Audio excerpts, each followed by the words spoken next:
Ya, mencoba untuk tegar aja sih. Insya Allah bisa. Oh sudah. Oh bukan lagi. Kangen. Sudah itu makasih. Almarhum itu family man ya udah pasti. Nomor satu kan keluarga, penyayang, manis, kelihatannya kan kayak kekeh gitu, galak, penyayang banget, apalagi sama anak-anaknya, sama keluarga itu nomor satu.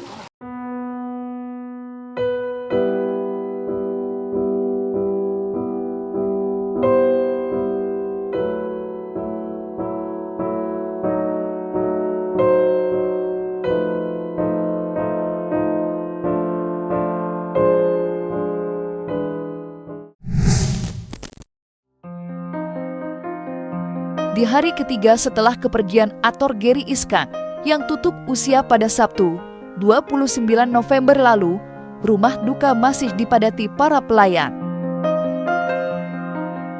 Satu persatu tamu datang untuk mengucapkan bela sungkawa, sekaligus memberikan dukungan kepada sang istri, Richa Novisha. Di tengah suasana duka yang begitu dalam, Richa tetap terlihat tegar menerima takdir yang harus dihadapinya. Meski kehilangan sosok suami yang selama ini menjadi sandaran hidupnya, ia berusaha kuat demi keluarga dan anak-anaknya. Namun, apa sebenarnya yang membuat Richa mampu setegar itu? Benarkah ia sempat merasakan perubahan sikap pada almarhum di hari-hari terakhirnya, termasuk pelukan berbeda yang diberikan Gary sebelum ia menghembuskan napas terakhir?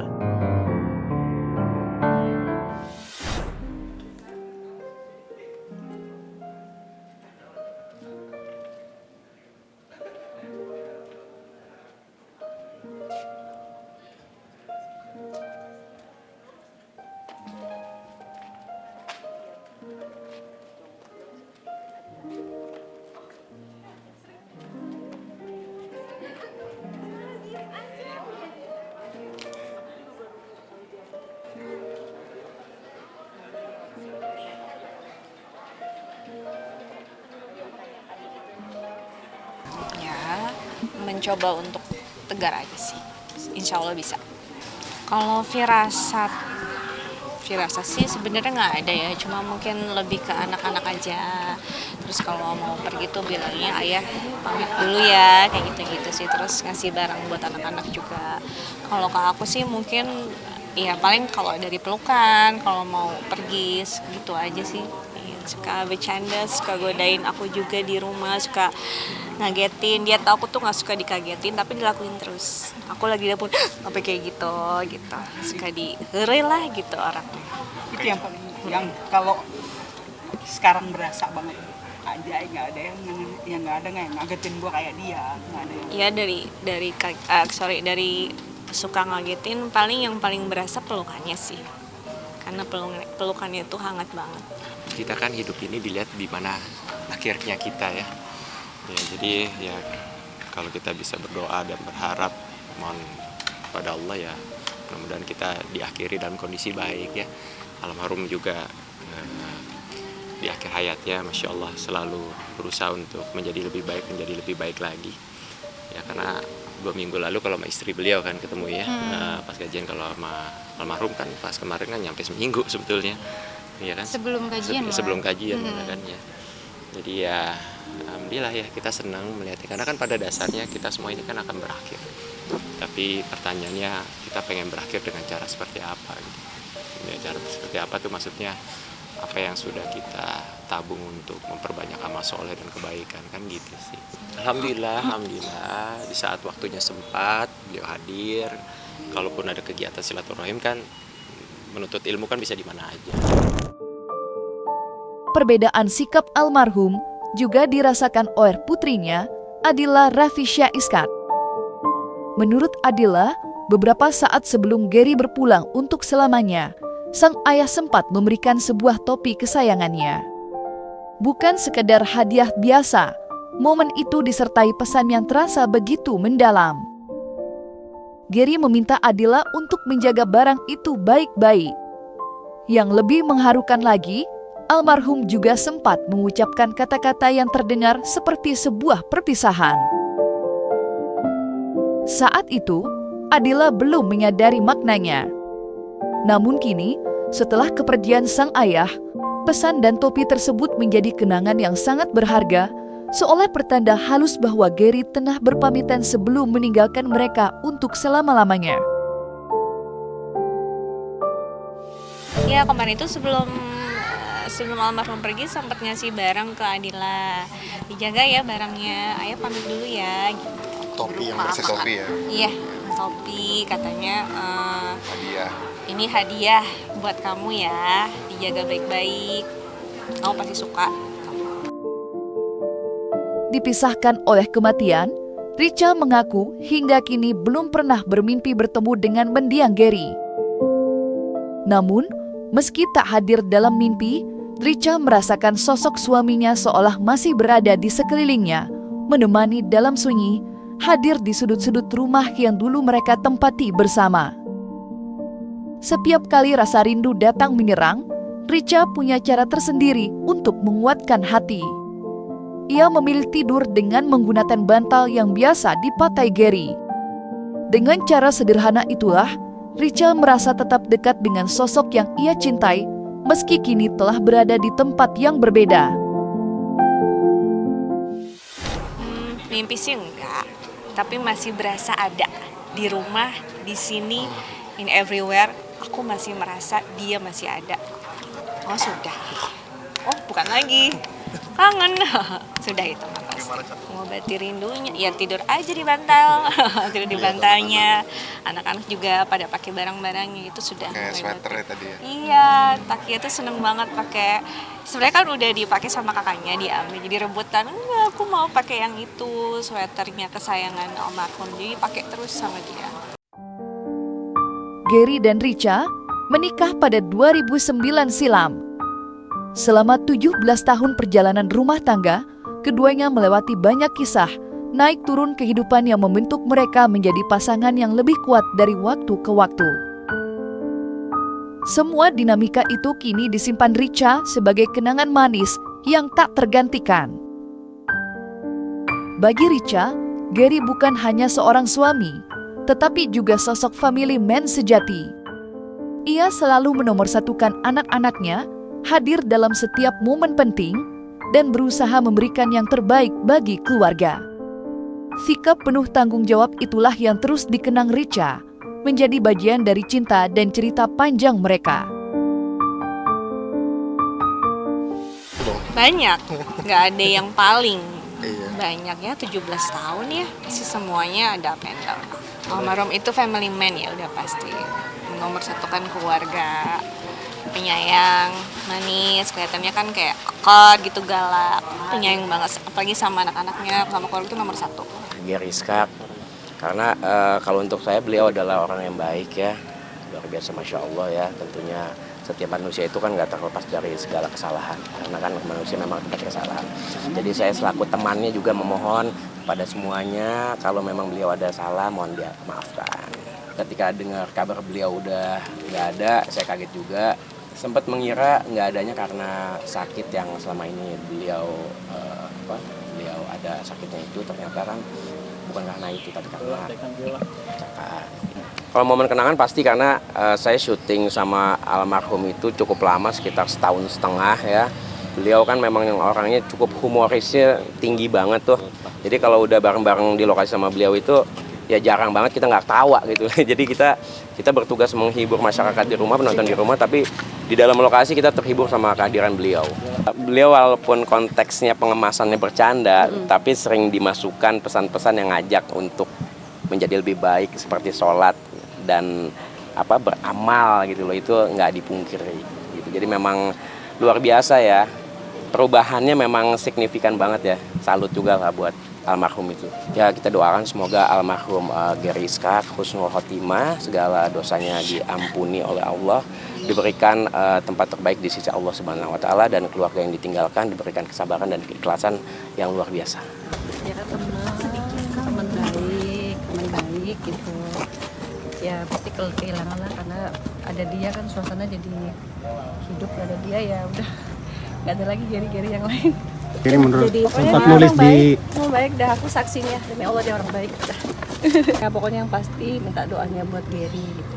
Ya, dia orang baik, insya Allah dapat tempat yang terbaik juga di sisi Allah, amin. Kalau saya kenal Om Gary ya, orangnya baik banget Mas. Baik, sopan. Wah, tuh saya ngomong sampai merinding nih, ya Allah. Baik, sopan, gimana ya orangnya tuh ya kalau dibilang humoris, wah humoris banget dia. Emang orangnya karakternya suka bercanda. Gini aja, Om juga gini. Ya udah gitu aja sih sebenarnya. Waduh, kalau terakhir ketemu saya lama juga ya Mas. Udah lama. Terakhir ketemu itu yang pakai gamis itu. Yang kayak seolah-olah ninggalin nggak sih teman Bekasi? Satu itu, kedua perubahannya memang benar gitu. Maksudnya bukan masalah, emang Drastis lah. drastis nih. Oh, mana? Pakai gamis saya juga merinding nih Mas ngomong berkali ini. Dia emang gitu. Saya juga awalnya siapa saya bilang gitu. Emang dengan gayanya dia kan untuk almarhum Om Gary karena dia orang baik ya. Semoga dosa-dosanya diampunin dan dilapangkan kuburnya, diterangkan kuburnya dan diterima di surganya Allah Subhanahu wa taala. Tak ada kehilangan yang datang tanpa membawa kesedihan. Richa menyadari hal itu sepenuhnya dan ia melihat sendiri bagaimana duka yang sama dirasakan oleh anak-anaknya. Mereka masih berusaha memahami bahwa sosok ayah yang selama ini selalu ada, kini telah pergi untuk selamanya. Untuk membantu anak-anak tetap tenang menghadapi rasa kehilangan, Richa mengajarkan cara sederhana namun menenangkan, yakni mengusap dada setiap kali kesedihan datang menyerang. Menurutnya, gerakan kecil itu dapat membantu meredakan sesak di hati, sekaligus menjadi pengingat bahwa mereka tidak sendiri. Dengan cara itu pula, Richa berharap anak-anaknya bisa perlahan menerima kenyataan, sembari terus mengenang ayah mereka dengan cinta dan ketabahan. Ya harus tegar lah, karena kan memang dia anaknya manis ya, jadi Sweet. ya sweet banget. Jadi ya mungkin aku juga mengajarkan dia kayak kalau dia lagi nangis ya aku suka usap-usap dadanya. Mungkin dia mengikuti juga kalau ada yang sedih, ada yang apa, usap-usap punggung, usap-usap dada, ditenangin, dikasih air putih kayak gitu-gitu. Jadi mungkin ya dia mengikuti apa yang sudah diajarkan.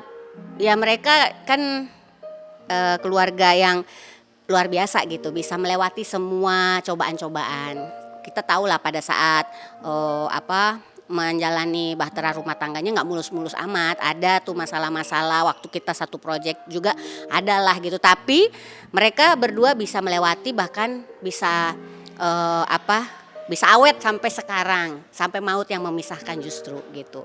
Buat saya sih Richa memang oke, dan maksudnya sebagai istri yang memang luar biasa gitu ya, yang mau bersama-sama melewati segala macam badai rumah tangga yang akhirnya berhasil mereka lewati bersama. Kaget banget ya waktu dengar kabar itu, karena memang itu kan kecelakaan yang memang musibah yang tidak pernah bisa kita kira-kira, kita tahu. Dan saya cukup kaget dengarnya, karena sebelumnya kan dia sempat sakit yang kayak sudah seperti nggak tertolong lagi gitu sepertinya, tapi ternyata kan masih tertolong dan sembuh gitu. Jadi setelah kejadian itu, terus habis itu sekarang mendengar kabar bahwa dia kecelakaan kemudian meninggal, ya itu benar-benar kaget sih. Semasa hidupnya, perlahan namun pasti, Gary Iskak menunjukkan perubahan besar dalam dirinya. Ia mulai menata kembali arah hidup, memilih jalan hijrah yang membuatnya terlihat semakin tenang dan mendekat pada sisi spiritual. Dalam beberapa kesempatan, Gary bahkan memperlihatkan isi tas kecil yang selalu ia bawa kemanapun dia pergi, sebuah tas yang baginya bukan sekadar barang, tetapi pengingat untuk terus berada di jalur kebaikan. Di dalamnya, tersimpan kayu siwak yang rutin ia gunakan, tasbih yang kerap menemani saat-saatnya berzikir, hingga sorban yang menjadi bagian dari identitas barunya. Barang-barang sederhana itu seolah menjadi simbol perjalanan batinnya, menunjukkan betapa kuat tekadnya untuk berubah dan memperbaiki diri. Apa coba sini? Udah berbeda dengan yang Nggak masa ada. lalu nih isinya sudah. Kalau Quran nggak ada nih, cuma isi. Ayo. Astagfirullahaladzim. Apa tuh? Nggak ada. Orang atau orang rokok sendiri? Orangin rokok sendiri, Pak. Paling kaos, ada jam, handphone. Ini pasti bawa kemana-mana kalau keringetan. Ya kan? Ada minyak wangi, ada chargeran, ada ini si sorban buat sholat. Udah hampir 3 tahun. Iya, 3 tahun. Bawa Quran, Om. Wah, Quran nggak boleh dibawa-bawa begini. Selama 5 hari ini intens. Kita dari pertama kali selama 5 hari berturut-turut itu pagi jam 8 kita bareng sampai selesai jam 12 tuh tiap hari kayak gitu, jam 12 malam. Jadi memang sholatnya kenceng banget gitu, dan memang selama di set semua ngerasain dia tuh happy banget gitu. Kalau tanya-tanya sama semua tim produksi itu juga nggak ada yang tahu, mesti siapa sih yang tahu umur kan, tapi ya happy aja, semua happy gitu. Nggak ada yang nyangka juga, makanya pada shock banget. Tadi pas saya juga infoin ke grup produksi filmnya itu, saya ngasih tahu, pada kaget semua, kayak ya lah baru masih tadi malam kali rasanya kayak gitu, masih ketawa-ketawa, masih kayak nggak percaya banget lah pokoknya. Azan tuh dia nggak mau syuting dah. Azan sholat, semua tuh disuruh sholat sama dia. Den sholat tuh, Melki, Isa sholat gitu, sholat tuh. Dia ngimamin kita kadang-kadang doa, kadang Den lu yang doa sekarang kayak gitu. Jadi udah yang terus dia ngajak saya untuk ikut majelisnya dia di daerah Banten kalau nggak salah waktu itu.